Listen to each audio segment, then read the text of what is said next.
Shalom, shalom. First and foremost, I want to give all honor and glory to Yahweh, by Hashem Yahweh Shai, by Hashem Kakadash. Double honors to the apostles and the elders, a great millstone rule web, and a great example to the younger brothers in the truth. And peace and blessing to the hopeful elect, Lord, when it's edifying. And I'm going to start in Habakkuk chapter 2 and I start at 5. I just start at 1.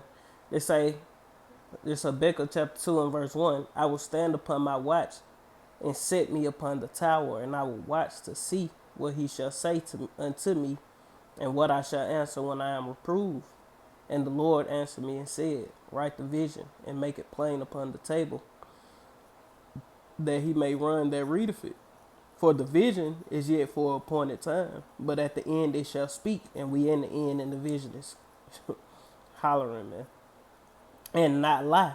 Though it tarry, wait for it, for it will surely come.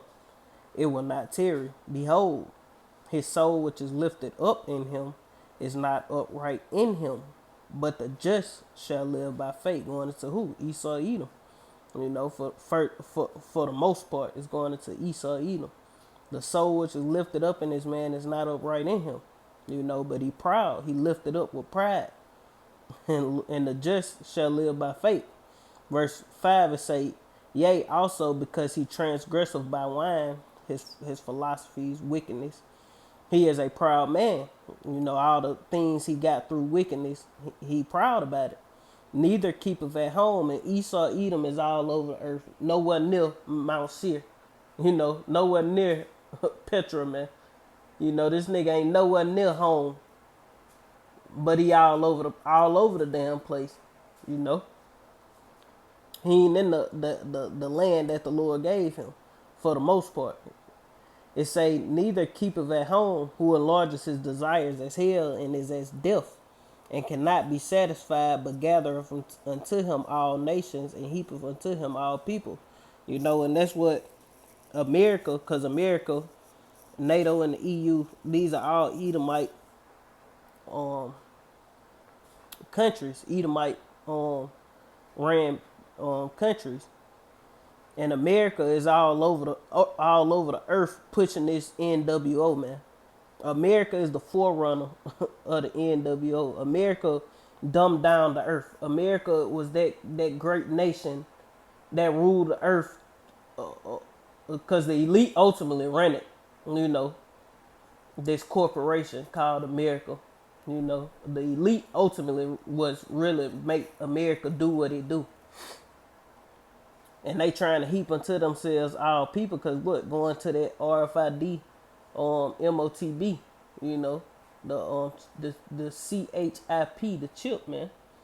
You know, they gonna try to heap all nations unto them, all people unto them through that, by that means, those that are still living. It say, verse 6 is the whole point of the whole lesson. It says, shall not all these take up a proverb against him, take up a parable against him, and a taunting, I'm just read 6 all over.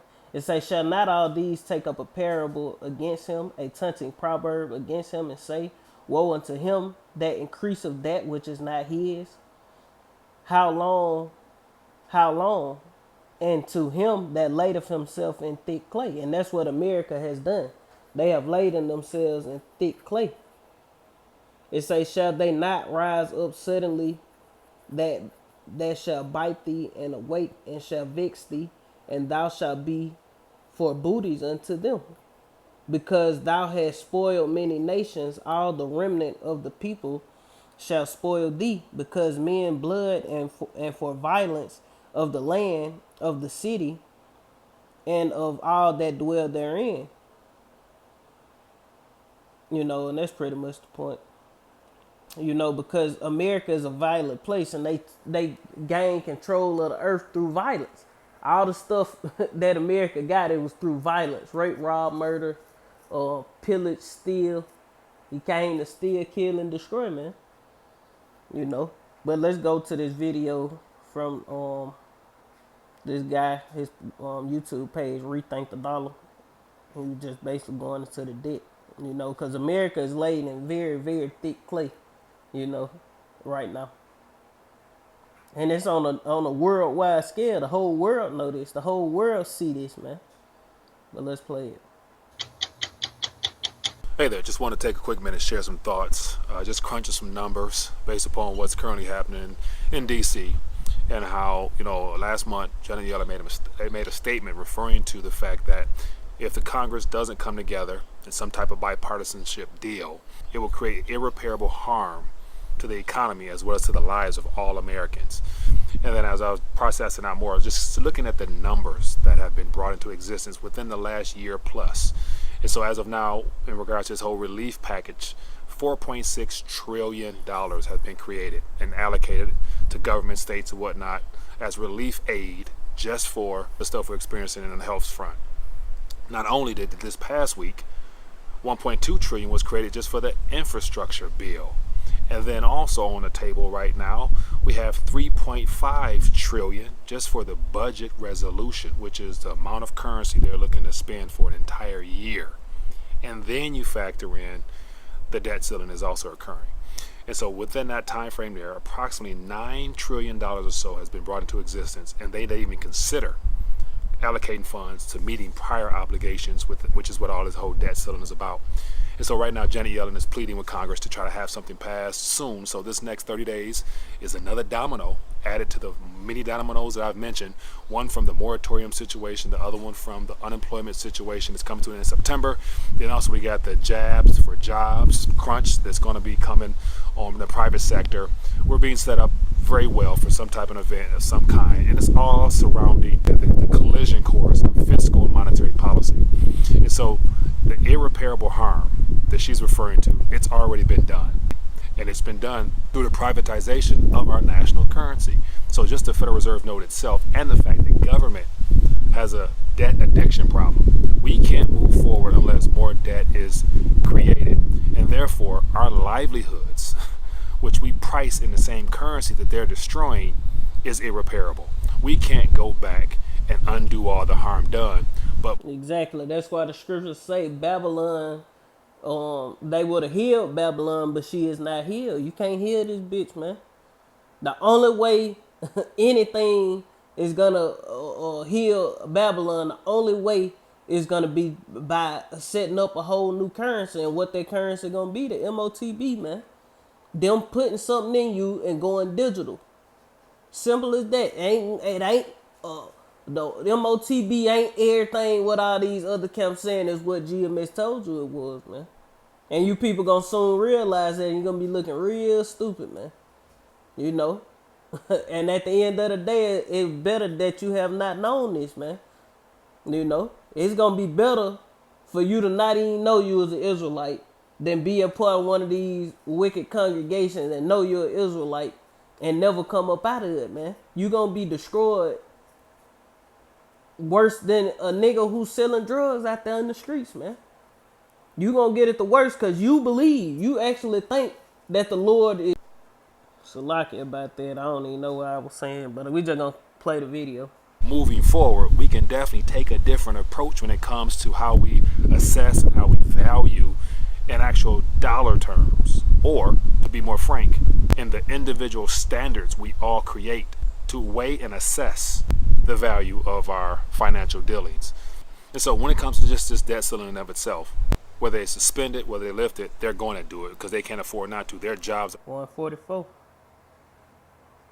It's 444, but it's 144 up at the top of the screen. Dependent upon it. Now it's just a matter of how they work it out. And it's unfortunate that they got the left and right paradigm going at it again, with the GOP mentioning that they're not going to participate in this whole bipartisanship when the Democrats should have included the debt ceiling lingo inside this current budget deal. And so, as I've always mentioned, the goal is to drain the last remaining bits of purchasing power out of this current system so that they can create enough pain to issue or rebrand the currency in its entirety. And that's all about the CBDC stuff. And so the irreparable harm has already been done. It's unfortunate that that's all about the MOTB stuff, man. That's what it's about, the MOTB. Not no COB, whatever he said. It's about the MOTB stuff, man. Majority of people are not aware of what's going on. When you throw out these numbers, approximately $9 trillion. And he ain't even aware what's going on because he don't believe the mark of the beast is the RFID microchip because somebody called and he was basically being nonchalant about it, like, you know, like he wasn't considering, you know. But everybody the vision is for a point in time, and at the end it's gonna speak and not lie, man. You know. And John the Revelator gave you the end all be all, the end all goal. You know. Or so created in the last year plus, and we're nowhere near done. And it is my suspicion that before the end of this year, the Federal Reserve will have to call some type of emergency meeting, because just the mere thought that the world is watching this debacle take place in DC over how much debt they're going to extend or create just to meet prior obligations. We have the Social Security, we got the Medicare, we got the federal workers' salaries, we have the military salary. All those things has already been predetermined as expenditures that the government must take on. It's a bad showing for the United States government, and the faith and credit in our system has already been eroded. Just look at what's happening with the world running towards alternatives, of course gold and silver, and of course the new creation of Bitcoin and things like that. And gold and silver ain't gonna save you, man. You know. The Lord say that gold and silver ain't gonna save you, man. In the day of destruction, you gonna catch your gold in the streets, roughly paraphrasing, man. There is no full faith and credit in the U.S. anymore. This ship is sinking fast, and they know that. They're trying to get everything they can out of the system while they still can, while the masses are still asleep at the wheel. But what I find to be the most interesting is the fact that Janet Yellen is talking about irreparable harm. The damage has already been done. It's too late. The only thing we can do is remove as much of our financial dependency out of this old system as the ship is sinking, and figure out what your lifeboat is going to be, because ultimately it boils down to purchasing power. Either you have the economic energy to sustain yourself now or in the future, or you won't. But it's all up to you. Because the damage is done, there's no going back, and it's only moving forward. And as long as your life is priced and based upon a currency that is failing, you run the most risk of having your life upended by their decision makings when it comes to our national currency. But anyway, just want to take a minute, share a quick thought, throw some numbers at you real quick. The damage is done.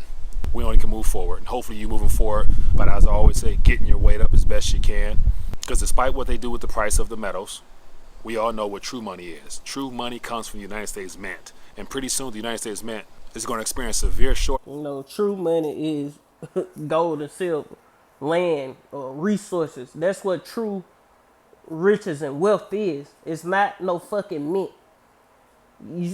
If they gonna crash it, how is that true money? What the fuck are you talking about? They can mint this shit all damn day, man. Just even more so on coining real money and getting it to the people's hands. So regardless of the price, get what you can now and get it out of the system before it tanks. That's just my Unless two he's saying he talking about the gold and silver. If he, I don't know what he's talking about. He say it's all in the mint. But it is what it is. You know, this place is through. America is done. It's laid in thick clay, man. You know, and all these other nations, they see this and they taking up the parable against them and the Tunton proverb, man. China them ain't going for that shit no more. Russia ain't trying to hear that shit no more, man. They see America through. You know? Oh, let's get some more precept.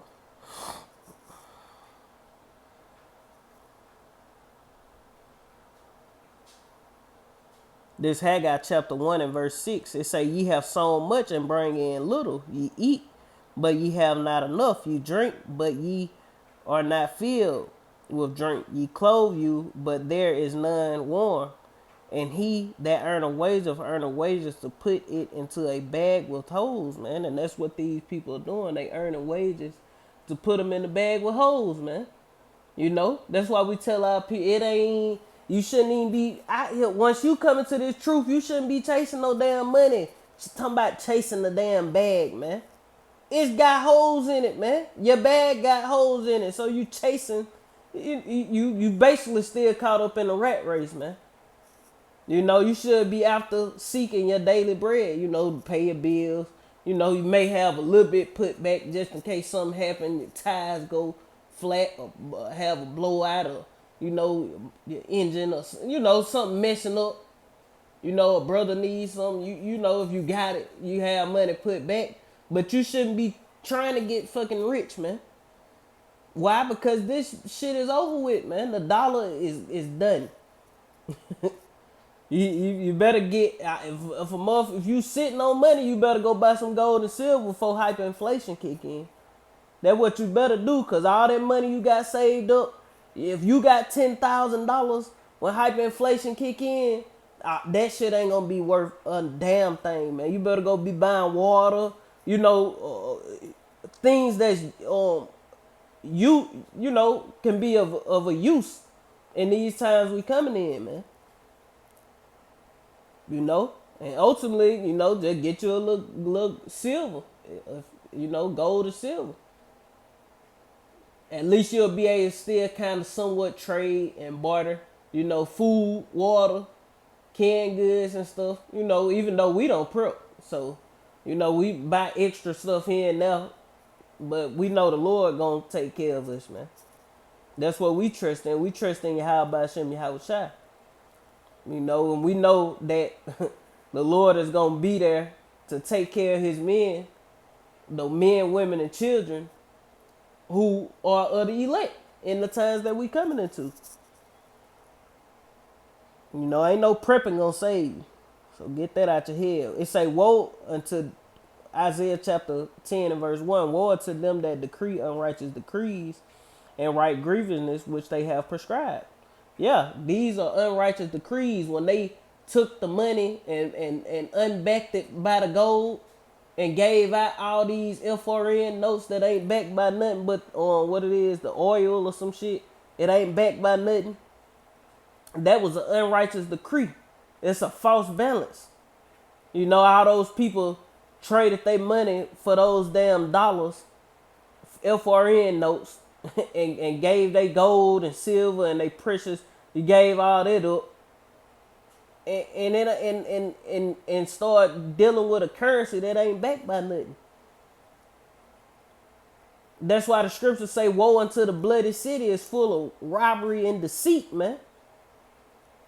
And people don't understand that the dollar is gonna crash. This economic system is gonna crumble, man. So you shouldn't be holding on to this damn place like nigga running the football and worried about basketball and trying to send their kids off to bruh. That shit is over with. This place is done. Sending their kids back to school, gotta get their education. Hey, the Lord finna burn the education up. The Lord finna burn the basketballs and the footballs and the equipment. All that shit is finna be set ablaze, man. Ain't no future for America. Ain't no future in this place. Ain't no future for your children. Unless you serving Yahweh Hashem Yahweh Shai and you hoping that your future is going to be in the kingdom of heaven like the hopeful elect should be doing. That's why our future lies, man. Anything else we do it for fun or by time and, just, something to do. We ain't looking down the road to keep doing this, man, forever. No, we looking for the kingdom of heaven where we ruling over the earth in righteousness, man. This Proverbs chapter 11 and verse 1, it say a false balance is a abomination unto the Lord Yahweh, but a just weight is his delight. So a false balance is an abomination, man. And the monetary system is so falsely balanced it don't make no sense. Just like in Rome, they start what is called watering down the gold and silver, the real money that was at that time, the coins of that time that was made out of gold and silver. They start mixing it with different metals, giving off a false balance. So it weighed what regular gold, of the coin away, but once you melt that motherfucker down, it's a whole bunch of impurities. So once you melt it down and make sure it's pure, melt it down, you getting less than what what you supposed to have. So it's a false balance. The American dollar, this system is all a false balance and it's crumbling. And the Lord say it's abomination. And the Lord hateth all abominations. So what that mean? It got to be done away with, man. But that's pretty much the point, Lord, wasn't this edifying. I want to end it giving all honor and glory to Yahweh by Hashem, Yahweh Shai by Hashem Kakadash. Shalom. Kwam Yashala in the Bible. Shalom. I say double honors as well to the apostles and elders, great millstone, rule well, been the great example to his younger brothers in the truth. Peace and blessings to the hopeful lit. Shalom.